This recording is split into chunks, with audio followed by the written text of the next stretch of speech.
ሰላም ጤና ይስጥልኝ። የኦሪት ትምህርት ተከታታዮች እንደምን አላችሁ? እንደምን ሰነበታችሁ? የእስራኤል ቅዱስ ኃያል የተመሰገነ ይሁንና ዛሬም ሌላ አንድ ጥያቄ አለን። ይህም ጥያቄ ያው ሁላችንም የሚመለከት ጥያቄ ነው። ይህም ለቅናት መድኃኒት አለው ወይስ የለውም? ይህ ቅናት ራሱ ምንድን ነው የሚል ጥያቄ ነው ማለት ነው። ይህ ኪና ወይም ቅናት የሚባል ነገር አለ። እንግዲህ ቅናት የሚባለው በጣም ከባድ በሽታ ነው። ከከባድነቱ የተነሳ ራሱ እኛ ቅናት ካለብን እኛ ራሳችን ቅናት እንዳለብን አናውቅም። ልክ መልካም ያደረግን ነው የሚመስለን ማለት ነው። ነገር ግን ያ ቅናት ስላለ የምንሰራቸው ነገሮች በሙሉ መጥፎ ናቸው፣ መጥፎ ብቻ ናቸው ማለት ነው። በተለይ ቅናት የሚጀምረው ከቤተሰብ ውስጥ ነው። ብዙ ጊዜ እኛ ከውጭ መስለና ዋናው ግን ከቤተሰብ ውስጥ ነው። ለምሳሌ ይህ ቅናት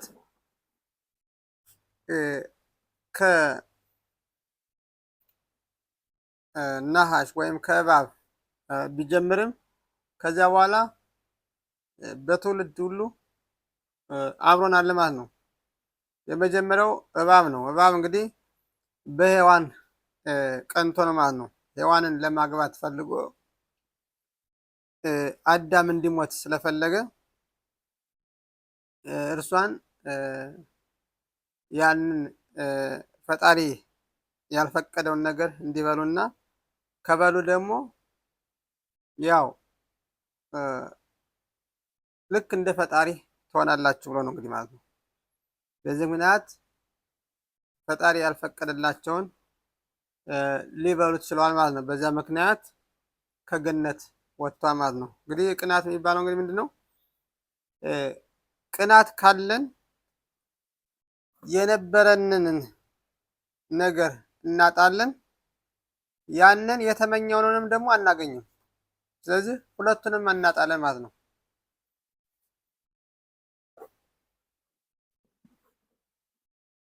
እና ይህ እጅግ በጣም ታላቅ የሆነ ነቀርሳ ነው ማለት ነው። ለምሳሌ በግማራ በባቢሎን ታልሙድ ግማራ ምናሆት ምዕራፍ 109 ቁጥር 2 ላይ አንድ ታላቅ ታሪክ አለ ማለት ነው። ይህ ታሪክ ምንድን ነው የሚለውን ሽሞና ጻድቅ የሚባል አለ ማለት ነው። እንግዲህ የታናህ መጽሐፍ በታተመበት ጊዜ አብረው ተሳታፊ የነበሩ ሰዎች ነበሩ። ለምሳሌ የመጨረሻዎቹ ነቢያቶች ከዚህ ዓለም በሞት ከመለየታቸው በፊት ይህንን 24ቱን የአይሁዳውያን መጽሐፍት በአንድ ላይ አድርገው 120 ሰዎች ነው ተሰብስበው ያዘጋጁት ሰዎች ናቸው ማለት ነው። ከነዚህ ውስጥ መካከል ወደ 86ቱ ነቢያቶች ሲሆኑ ሌሎች ደግሞ የኦሪት ሊቃውንቶች ናቸው ማለት ነው። ከነዚህ መካከል አንዱ ሽሞና ጻድቅ በመባል ይታወቃል ማለት ነው። ይህም ከነዚህ ከኦሪት ሊቃውንቶች ውስጥ አብሮ ነበር። ይህም ታላቅ ካህን ነበር በዛን ጊዜ ማለት ነው። ወይም ኮሄን ጋዶ በሚባል ማለት ነው በዕብራይስጥ ቋንቋ። ስለዚህ ይህ ሰው ከመሞቱ በፊት በሱ እግር ተተክቶ እንዲያገለግል አንደኛውን ልጅ ይመርጠዋል ማለት ነው። ለዚህ ብቁ ይሆናል ያለው በ2 ዓመት ተኩል እድሜ የሚያንሰውን ነው ማለት ነው። እንግዲህ ታላቅ ልጅ አለው። ከታላቁ ይልቅ ታናሹን ልጅ ለዚህ ክህነት የበለጠ በቂ ነው በማለት እርሱ እንዲቀጥል ይመርጧል ማለት ነው። እንግዲህ ሁለት ወንድማማች እንግዲህ ትልቁ ሳይሆን የተመረጠው ትንሹ ነው ማለት ነው። እንግዲህ በእያንዳንዱ ቤተሰብ ውስጥ እንግዲህ እያንዳንዱ ልጅ የተለያየ ባህሪ ያለው፣ የተለያየ እውቀት አለው፣ የተለያየ ደረጃ አለው ማለት ነው። ስለዚህ ይህ ሽሞን አጻዴቅ የሚባለው ታላቁ ካህን እሱ በሕይወት ካለፈ በኋላ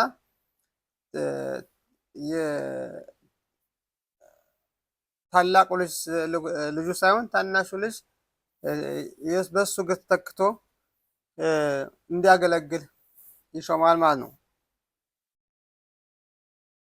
በዚህ ጊዜ ይህ ሽሞን ጻድቅ ከሞተ በኋላ ታላቅ ወንድሙ ታናሽ ወንድሙን እንግዲህ አባት መርጦ የለ እኔ አስተምርሃለሁ፣ እኔ ነግርሃለሁ፣ ምክንያቱም እኔም ቢሆን አዋቂ ነኝ፣ አንተም ቢመርጥም እኔም ቢሆን ወንድሜ ስለሆንክ አግዝሃለሁ በማለት ይነግረዋል ማለት ነው። እንዴት ነው ያደረገው? እንግዲህ አንተ አሁን እንግዲህ ለመጀመሪያ ጊዜ ወደ ቤተ መቅደስ ለማገልገል ስትገባ የሚስትህን ቀሚስ በደንብ አድርገህ የሚያምረውን ልበስ ይለዋል እና ስርዓቱን እኔም ስለማስተምርህ የበለጠ እኔ ታላቅ ስለሆንኩኝ እኔ 2 ዓመት ተኩል ስለምበልጥህ እኔ አስተምርሃለሁ ይለዋል። እንግዲህ ያኛው ደግሞ በቅንነት መስሎት ነው ታናሽ ወንድሙ፣ ታላቁ ግን በቅናት ነው እና የሚስቱን ቀሚስ ያስለብሰውና ቤተ መቅደስ ውስጥ ያስገባል ማለት ነው። ከዚያ ካስገባ በኋላ ካህናቶችን በሙሉ ይሰበስብና ተመልከቱ እንግዲህ የኔ ወንድም ተመልከቱት፣ በክህነት ለመጀመሪያ ጊዜ ወደ ክህነት አገልግሎት በምገባ ጊዜ የሚስቴን ቀሚስ ለብሼ ነው ብሎ ለሚስቱ ቃል ገብቶላት ነበር። አሁን ያንን ቃሉን በመፈጸም ይኸው ተመልከቱት የሚስቱን ቀሚስ ለብሶ ቤተ መቅደስ ገባ በማለት ይነግራቸዋል ማለት ነው።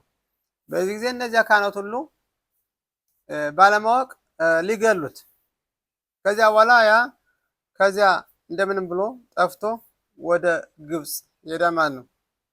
ወደ ግብፅ ሄዶ በአሌክሳንድሪያ ከተማ ማለት ነው ግብፅ ሀገር በዚያ ራሱን ቤተ መቅደስ ሰርቶ ራሱ ታላቅ ካህን ሆኗል ማለት ነው። የባዕድ አምልኮት ምን ያህል ቅናት ምን ያህል ታላቅ መሆኑን የሚያሳይ ማለት ነው። እንግዲህ እነዚያም ካህናቶች ሁሉም ያውቁም የሚያውቀው ማን ነው? ይህ እንግዲህ ከወንድሙ የበለጠ እንግዲህ ወንድሙ ይህን የሴት ቀሚስ በመልበሱ ተሳስቷል ብለው ያስባሉ ማለት ነው። ነገር ግን ይህንን ቅናቱን በውስጥ ያለው ነገር ማንም አያውቅም። ብዙ ጊዜ እንግዲህ እኛ አንድ ነገር አንድ ሰው ስለሌላ ሰው መጥፎ ነገር ሲነግረን አንድ ነገር መገንዘብ አለብን ማለት ነው። ይህ ምንድን ነው? ለምን ነው ይሄ ሰው ይህንን ሰው የተቃወመው? ምክንያቱ ምንድን ነው? ቅናት አለበት ወይስ የለበትም? ምን አገናኛቸው በምክንያት የሚለው ነገር በምንመረምር ጊዜ ነገሮች ሁሉ ቀስ በቀስ ግልጽ ይሆኑልናል ማለት ነው። ብዙ ጊዜ ግን እኛ አናውቅም። እንግዲህ ይህ ወንድሙ ታናሽ ወንድሙ በ2 ዓመት ተኩል የሚበልጠው ታላቅ ካህን በመሆኑ ያንን ቂሙን ቅናቱን እንዴት አድርጎ በወንድሙ ላይ በጣም ለማሰብ እንኳን በሚከብድ ሁኔታ ወንድሙ እንዲዋረድ ወይም እንዲገደል ራሱ ውሳኔ አስተላልፎበታል ማለት ነው። ምክንያቱም እነዚያ ካህናት ቢይዙት ሊገሉት ነበር ማለት ነው፣ ይገሉ ነበር ማለት ነው። ምክንያቱም የሴት ቀሚስ ተለብሶ ክህነት ውስጥ አይገባም ማለት ነው። የካህን ልብስ ራሱ የቻለ ስላለው ማለት ነው። ስለዚህ ያን የሚያደርገው እንግዲህ ወንድሙን ለማጥፋት ነው ማለት ነው። ለእነሱ የነገራቸው ደግሞ ምንድን ነው? ለሚስቱ እኔ በክህነት ለመጀመሪያ ጊዜ በምገባ ጊዜ ያው እኔ ያንቺን ለሚስቱ መሐላ ምሎላት ነበረ። ምንድነው መሐላላት? እኔ ካህኑኝ ስሾም ያኔ ያንቺን ቀሚስ ለብሼ ነው የምገባ ብሎ የሚስቱን ፈቃድ ሊፈጽም ነው ብሎ ነው የነገራቸው። ይህ ታናሽ ወንድ ግን ምንም የሚያውቀው ነገር የለም። ከጀርባው ያለው ነገር የሚያውቅ የለም። እሱ በቅንነት ወንድሙ መልካም ነገር ያደረገለት መስሎት ያንን የሚስቱን ቀሚስ ለብሶ ይገባል ማለት ነው። እና ብዙ ጊዜ አንዳንድ ምክር ከሰዎች ጋር ስንቀበል ይህ በእውነት ለኔ ብሎ ነው ወይስ አይደለም ብሎ ነው የሚላል። ምሳሌ በአንድ ታሪክ ነበረ ባለፈው ዛሬ ስንት ወራት ነው አካባቢ አንድ ሰው ወደ ትቤር አካባቢ ነው ቤት ይገዛል እና ቤት ከገዛ በኋላ በጣም በውድ ዋጋ ነው የገዛው። አሁን ያንን ከገዛ በኋላ እዚያ ቤተሰቦቹ ምናምን አምጥቶ ለመኖር ሲፈልጉ ብዙም ቦታው አልተስማማቸውም እና ስለዚህ ያ ቦታው ስላልተስማማቸው ያንን የገዛውን ቤት ለመሸጥ ፈለገ። ነገር ግን በዚህ ዋጋ የሚገዛው ሰው አላገኝም ማለት ነው። ስለዚህ አንድ ደላላ ያገኝና እኔ ገዛሃለሁ፣ ነገር ግን እኔ አንተ በምትጠይቀው ገንዘብ አልችልም፣ ነገር ግን እኔ ልገምተውና በዚህ ዋጋ ልስጥህ ይለዋል። ያም ደግሞ እንግዲህ አማራጭ ስለሌለው በዚያ ያ ደላላ በገመተው ይሸጥለታል ማለት ነው። ከዚያ በኋላ ይህ ደላላ ለራቡ ራብ አለው። እንግዲህ ሁሉም እንግዲህ የኦሪት ሕግ ጠባቂዎች ናቸው ሁሉም እና ለራቡ ሄድና ይሄን ነገር እንደዚህ አድርጌ ነበር እንደው ምን ላድርግ አለው። አየውና ይሄ ቤትማ ለአንተ ጥሩ አይደለም አለው። ይሄ ጥሩ አይደለም እና ይነግረዋል ማለት ነው። ከዚያ ከሁለት ወር በኋላ ያን ቤት ይህ ራቡ ገብቶበት ያል ማለት ነው። በዚህ ጊዜ እንዴት አንተ ለእኔ ጥሩ አይደለም ብለህ አንተ ራስህ ትገባለህ ይለዋል። አሁንም ቢሆን ለአንተ ጥሩ አይደለም፣ ለእኔ ግን ጥሩ ነው ይለዋል ማለት። በዚህ ጊዜ ይህ ሰው ራሱ የነበረበትን የአይሁድ ሕግና ስርዓት በሙሉ እንዳለ ጥሎ ሂሎን ይሆናል ማለት ነው። እንግዲህ ምክንያቱም አንዳንድ ራብም ቢሆን ያንን ቤት ስለሚፈልጉት ለራሳቸው ማለት ነው ይህ ለአንተ ክፍል አይደለም ይለዋል። ነገር ግን መጨረሻ እነሱ ገብተውበት ታገኛለህ። ስለዚህ እንደዚህ ነገሮች ስላሉ ብዙ አታላዮችም ስላሉ ገንዘብ ወዳጆችም ስላሉ ክብር ፈላጊዎችም ስላሉ ቅናተኞችም ስላሉ እነዚህ አይነት ሰዎች ታላቅ ጥንቃቄ ማድረግ አለብን ማለት ነው። ምክንያቱም በልባቸው ውስጥ ያለውን ነገር አናውቅም። እኛ ብዙ ጊዜ አንድ ሰው ሲቃወሙ ልክ እንዲያው ለፈጣሪ ተቆርቆረው የፈጣሪ ሕግና ስርዓት እንዲፈጸማ ብለው ተቆርቆረው ይመስልናል። ነገር ግን ከልባቸው ያለው ክብር ይሆን ቅናት ይሆን በደንብ ስለማናውቅ ይህን ነገር በደንብ አድርገን መከታተል አለብን ማለት ነው። ምክንያቱም ለፈጣሪ ካለ ፈጣሪ ቅናት አይወድ፣ ቅንነት ብቻ ነው የሚወድ። ፈጣሪ ክብርን አይወድ፣ መልካም ነገሮችን፣ ትህትናን፣ መረዳዳትን ነው የሚፈልግ። ይህንን በጀርባ ያለውን ተንኮል ፈጣሪ አይፈልገው ማለት ነው። ስለዚህ እያንዳንዳችን አንድ ነገር ስናደርግ ምክር ከሌሎች ሰዎች በምንቀበልበት ጊዜ ያን ምክር የሰጡን ለእኛ ነው አይደለም የሚል ነገር አለ። ለምሳሌ በህልም ራሱ አንድ ሰው ህልም በሚያልምበት ጊዜ ህልሙን እንዲፈታለት የሚነግረው እርሱን ለሚወደው ሰው ብቻ ነው ማለት ነው። እሱ የሚወደው ሰው ከሆነ ብቻ ነው። ህልም ፈቺው ያ ሰው እንደሚወደው የማያውቅ ከሆነና የማይወደው ከሆነ ህልሙ መናገር የለበትም ማለት ነው። ምክንያቱም ህልሙን የሚፈተው ያ ሰው በተቃራኒው ሊሆን ይችላል። የሚወደው ከሆነ ለአንተ መልካም ከሆነ መልካም ነገር እንማይልህ ማለት ነው። ለምሳሌ አንድ ሰው የሚወደው ከሆነ ይህ ሰው ስለሚወደው መልካም ነገር እንዲወለት ብቻ ነው ይፈልግ። ምንም ነገር መጥፎ ነገር እንዲከሰትበት አይፈልግም። ስለዚህ ይሄ ነገር ብታደርግ እኮ ጥሩ ነው ያዋጣል ብሎ ይነግሯል ማለት ለራሱ እንዲጠቅመው ማለት ነው። ነገር አንዳንዶቹ ደግሞ ያ ሰው ያን ነገር ስለማይፈልጉ የዚያን ሰው መልካም ነገር ስለማይፈልጉ ውድቀቱን ስለሚፈልጉ እሱን የሚጎዳውን ነገር ይመክሩታል ማለት ነው። ያ ደግሞ እውነት መስሎ ያደርጋል ማለት ነው። ስለዚህ በምናማክርበት ጊዜ እነዚያ ሰዎች በእውነት ለኔ ብለው ነው፣ ለኔ ተቆርቆረው ነው፣ ለኔ አስበው ነው የሚለውን ነገር በደንብ ማወቅ አለብን ማለት ነው። ምክንያቱም ያው አየነው እኮ የራሱ ወንድም ራሱ አሁን እዚህ መፍራት ያለብን የራሳችን ቤተሰቦች ነው።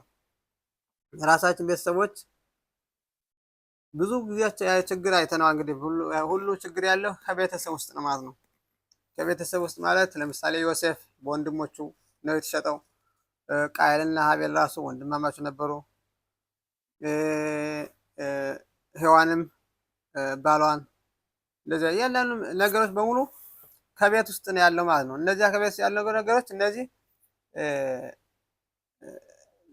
በጥልቀት መመርመር ያስፈልጋል ማለት ነው። ለምሳሌ በጋብቻ ጊዜ ሰዎች በሚያማክሩበት ጊዜ ይህች ሴት ክፍል አይደለችም ይላል። ለማን ፈልጎ ነው? ለራሱ ልጅ ፈልጓት ሊሆን ይችላል፣ ወይም ለራሱ ፈልጓት ሊሆን ይችላል፣ ወይም ለሌላ ዘመዱ ፈልጓት ሊሆን ይችላል፣ አናውቅም። ስለዚህ በምን ፍችም ጊዜ ቢሆን ይህች ሴት ላይ ብትፋቱ ይሻላችኋል፣ ክፍል አትሆንም፣ ጥሩ አይመስለኝም ብሎ ሊያማክር ይችላል። መጨረሻ ላይ ደግሞ ከተፋታች በኋላ ያ ሰው ሊያገባት ይችላል ራሱ ጥሩ አይደለችም ያለው ማለት ነው። እና ብዙ ገጠሞች ስላሉ ነው በዚህ ጉዳይ ላይ። ስለዚህ እያንዳንዳችን እነዚህ ነገሮች በምናደርግ ጊዜ ታላቅ የሆነ ምርምር ጥልቅ ነገሮች ማወቅ አለብን ማድረግ አለብን ማለት ነው። ምክንያቱም በጣም ብዙ አታላዮች ጽውይም የሆኑ ስላሉ ማለት ነው። መልካም ይመስሉ ግን ልባቸው በጣም በተለያየ ተንኮል ራማዎት የተሞሉ ማለት ናቸው። ለምሳሌ በባቢሎን ታልሙድ ግማራ ሶታ ምዕራፍ 22 ቁጥር 1 ላይ ያና ያሜለህ የሚባለው ለሚስቱ ራባኔንም አትፍሪያቸው፣ ነገር ግን መፍራት ያለብሽ እነዚህ ራብ የሚመስሉትን ተመሳስለው ልክ እንደ ራብ የሚመስሉትን እነዚህን አታላዮችና በልብስ ብቻ ሰውን የሚያሳስቱትን ከነሱ ተጠንቀቂ ነው ያላት። ምክንያቱም ብዙ ጊዜ እኛውን ሁሉ ጥቁር የለበሰ ወይም ሁሉ ፂም ያለው ሁሉ ኦሪት የሚያውቅ ሁሉ ጻድቅ ሰው አድርገን እናያለን ማለት ነው። ግን ልቡ በውስጡ ምን እንዳለ ምን ተንኮል እንዳለ እኛ አናውቅም። በጣም ብዙ ችግሮች ስላሉ ማለት ነው። ስለዚህ እያንዳንዱ ሰው ጥንቃቄ ማድረግ አለበት ማለት ነው። የሚያታልሉ አሉ፣ በጣም ብዙ አሉ። አበድረኝ እያሉ ብዙ ገንዘብ የሚቀበሉ አሉ። የሆነ እንደዚህ በጣም የሚያታልሉ አሉ ማለት በአይሁድ ስም ማለት ነው፣ በራባኔም ስም እና እያንዳንዱን ራብ እያንዳንዱን ነገር በደንብ አድርገን ማየት አለብን ማለት ነው። ምክንያቱም ከዚያ በኋላ ሁሉንም ጻድቃኖችን በውስጥ ያሉትን መልካም የሆኑ ሰዎችንም እነዚህ ራባኔም እነዚህ ዳቲዎች እያልን ጥላታ እንዳናደርግ ማለት ነው። ስለዚህ ራሳችንን ከነዚህ ነገሮች ሁሉ መጠበቅ አለብን ማለት ነው። ምክንያቱም መጨረሻ ላይ የሚጎዱን የምንጎደው እኛ ነን ማለት ነው። ስለዚህ እያንዳንዱ ነገር መመርመር አለብን። ሳንመረምር ሳናውቅ ዝም ብለን እገሌ ጻድቅ ነው እገሌ ትክክለኛ ነው ብለን ማለት አንችልም ማለት ነው። በገጠርም ቢሆን በነበርንበት ጊዜ ታማኝ የሚባለው ሰው ከተመረመረ ከታወቀ በኋላ ነው። ዝም ብሎ እንዲሁ ዝም ብሎ ፂሙ ታይቶ ወይም አለባበሱ ታይቶ ይሄ ነው ትክክለኛ ልን አንችልም ማለት ነው። በገጠር አንድ ሰው ጎንደር አካባቢ በገጠሩ አካባቢ ነው ማለት ነው በሬ ሽጦ በአውቶቡስ ልሂድ ብሎ ወደ ቤቱ ሄዳል ማለት ነው። አሁን በሚሄድበት ጊዜ ሌባ እንዳለ ያውቃል። ስለዚህ ሌባ እንዳለ ስለሰማ ሌባ አለ ከተማ አካባቢ ሌባ አለና ተጠንቀቅ ብለው ስለነገሩት ምን ያደርጋል? ሱፍ ግጥም አድርጎ ከለበሰ ሰውዬ ጋር አጠገብ ይሄ ሰው እንግዲህ እዚህ አጠገብ ሰውዬ ከሆንኩኝ በቃ ሌባ አይሰርቀኝም ብሎ አጠገቡ ይቀመጣል ማለት ነው። ያ ሌባ ደግሞ ሀብታም መስሎ ልብሱ በጣም ያምራል፣ ሁሉ ቆንጆ ነው። ከዚያ እጅሬ ለካ በመቁረጭት ውስጥ ያለውን ኪሱን በሙሉ በርብሮ ወስዶበታል ማለት ነው። አሁን ከዚያ በኋላ ወርዶ መንገድ ሲጀምር ነገሩን ሲያይ የለም፣ ያ ብር ሲያይ በመቁረጭ ተቆርጧል። ከዚያ በኋላ ምንድን ነው ያለ? ጉድ በል ጎንደር፣ ጉድ በል ጎንደር፣ ሱፍ ለባሽ ሌባ ነው በማለት ተናገረ ይባላል ማለት ነው። ስለዚህ ባለባበስ መሄድ የለብንም ማለት ነው። ምን ያህል ኦሪት በሚያውቀው ነገር መሄድ የለብን፣ ምን ያህል ፈጣሪ ይፈራ በሚለው ነው። ፈጣሪን የማይፈራ ከማይፈራ ሰው መጠንቀቅ አለብን ማለት። ፈጣሪ የሚፈራ ሰው የሰው ገንዘብ አይወስድም፣ ሰዎችን አያታልልም፣ መጥፎ ነገር አይናገርም፣ ሰዎችንም አይራገምም። ማንኛውም ሰው ክፉ የሚሆን ሰዎችን አይናገርም፣ በአጠቃላይ ሰዎችን አያሳፍርም። ራሱ ፈጣሪ የሚፈራ ፈጣሪ ተራገሙ ይላል። ፈጣሪ ራሱ እኮ የማይሰማን ደንቆሮን ሰው ራሱ አትራገሙ ይላል፣ እንኳን የሚሰማን ሰው። ዛሬ የሚራገሙ ራቦች አሉ፣ በአደባባይ የሚያዋርዱ ሰዎች አሉ። ሰዎችን በዚሁ እንዲሁ በሚዲያ እገሌ እኮ እንደዚህ ነው ብለው ስሙን የሚያጠፉ አሉ። ለስንት ሚሊዮንስ አንድ የተቀረጸው ደግሞ ሁሉም ሰው ነው የሚያው እንግዲህ። ስለዚህ ያ ሰው በሁሉም ሰው ሌባ እንደሆነ ወይም መጥፎ እንደሆነ ስለተነገረ ለቤተሰቦች በሙሉ ሁሉ ይህ ስም ተሰጥቷል ማለት ነው። ዛሬ የዚህ ሰው ይሄን ብሎ የተናገረው ሰው መጨረሻው እንዴት ነው የሚሆነው?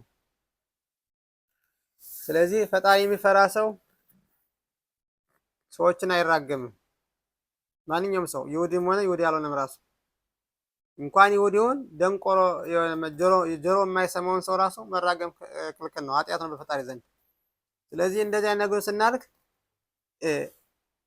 ፈጣሪ አትራገሙ ይላል። ሰዎች ደግሞ ሲራገሙ ይቻላል። ፈጣሪ ታዲያ በእነሱ ምክንያት ሊቀይረው ነው ኦሪት ማለት ነው። ስለዚህ ምን ጊዜም ኦሪት ምን ትላለች የሚለውን ስናይ ነገሮች ሁሉ ግልጽ ይሆኑልናል ማለት ነው። ምክንያቱም ኦሪት ማንም ሊቀይራት አይችልም። እሷ ተቀይረናለች እንጂ እኛ ኦሪት ልንቀይራት አንችልም። ስለዚህ ከሚራገሙ ሰዎች መራቅ አስፈላጊ ነው። ስለሌሎች ሰዎች መጥፎ ነገር ከሚናገሩ ሰዎች መራቅ አስፈላጊ ነው። ምክንያቱም ፈጣሪ የሚፈራ ሌሎች ሰዎች ያቀርባል እንጂ ሰላም ያመጣል እንጂ አትቅረቡ፣ እነሱ ጋር አትሆኑ እያለ አይናገርም ማለት ነው። ስለዚህ በዚህ ጉዳይ ላይ በጣም ብዙ ነው ችግር ያለ፣ ወደፊት በቅደም ተከተል እንማረዋለን። ሆኖም ግን በልባቸው ውስጥ ቅናት ይሆን ክብር ይሆን ወይም ሌላ ነገር ከጀርባው እንዳለ ስለማናውቅ ዝም ብለን እነሱ በሚሉት ሁሉ መሄድ የለብን ማለት ነው። ለምሳሌ በአይሁድ ሕግና ስርዓት መሰረት ስለ አንድ ሰው መጥፎ ነገር የሚወራው በበዲን ፍርድ ቤት ውስጥ ገብቶ ነገሮች ሁሉ ተመርምሮ ነገር ሁሉ እነዚያ ፍርድ ቤት ዳኞች ይህ ሰው ማን ነው ይሄ ሰው በሕጉና ስርዓት መሰረት የኦሪት ሕግና ስርዓት ስላልሄደ ወይም እንደዚህ ነገሮች መጥፎ ነገር ስላደረገ ከዚህ ሰው ተጠንቀቁ ተብለን በበዲን ፍርድ ቤት እስካልተነገርን ድረስ አንድ ራው መጥቶ በአደባባይ እገሌ እኮ እንደዚህ ነው፣ እገሌ እኮ እንደዚህ እኮ ነው፣ ራሻ ነው፣ መጥፎ ነው፣ ክፉ ነው የሚለን ከሰማን እኛ ላሾናራ ተቀበልን ማለት ነው። ስለዚህ እኛም ኃጢአተኞች ማለት ነው። ስለዚህ ከእነዚህ ነገሮች ሁሉ መጠንቀቅ አለብን። ፈጣሪ ከዚህ ሁሉ ነገር ፈጣሪ ይጠብቀን ማለት ነው። ምክንያቱም ተሳዳቢዎችና ተራጋሚዎቹ ከጻድቃኖች ሰዎች ጋር ተመሳስለው በልብስ ኦሪትም ስለሚያውቁ በዚያ ስለመታሳሰሩብን ግራ ስላጋቡና ከነዚህ ነገር መጠንቀቅ አለብን ማለት ነው። ምክንያቱም ኦሪት ማንኛውም እንኳን ይሁዲ ጎይም እንድንራገም አልፈቀደችልንም። የፈቀደልን አንድ ብቻ ነው። አማሌቅ የሚባል አለ። አማሌቅ የሚባል የእስራኤል ልጆች ከግብጽ በወጡ ጊዜ የእስራኤል ልጆች ለመዋጋት በመጣ ጊዜ እነዚህ አማሌቅ የሚባሉ ሰዎች ቂማችን ከነሱ ላይ እንዳናወርድ ራሱ ታዘነ ማለት ነው። ከዚያ ውጭ ያሉትን ሁሉንም የዓለም ሕዝቦች እንድንራገም አልታዘዝንም። ስለዚህ እንኳን ይሁዲ ራሱ የአብርሃም የዓለም ፈጣሪ ለአብርሃም ምንድን ነው ያለው? የሚረግሙ የተረገሙ ይሆናል ማለት ነው። አንድ ይሁድን የሚራገም ያርግማኑ በራሱ ላይ ነው የሚሆን ማለት ነው። እያንዳንዱ ይሁዲ ራብም ሆነ ማንኛውም ጻድቅ ሰው ቢሆን ሌላዎችን የሚራገም ሰው ያርግማኑ በራሱ ላይ የሚመጣበት ማለት ነው። ወደፊት እዩ።